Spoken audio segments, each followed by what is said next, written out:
Now that I've got everything ripped out of the bottom of my Audi Quattro, it's time to get all those parts powder coated. That means getting the bushings pulled out of the lower control arms and the subframes, as well as customizing the strut housings to accept the new coilovers.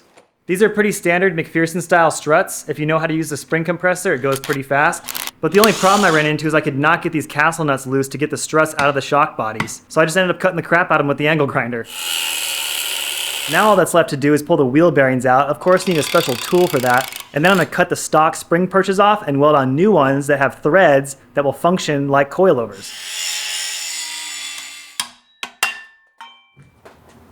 So I've got the spring perches cut off and the strut uprights are all cleaned up, ready to weld. I'm going to bring them to my dad's house because he's got a few more years on the welder than I do. I don't want to mess those up.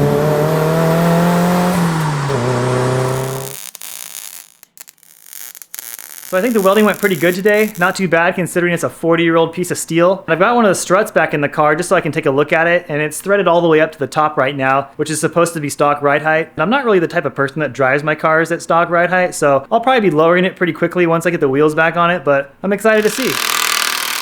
Pushing all these bushings out has been pretty fun and also really satisfying, but somehow I broke a bolt in the lower control arm and I cannot get this thing out. It is rusted to the subframe. I really want to take these parts to powder coat tomorrow, but I have a feeling it's going to be a long night.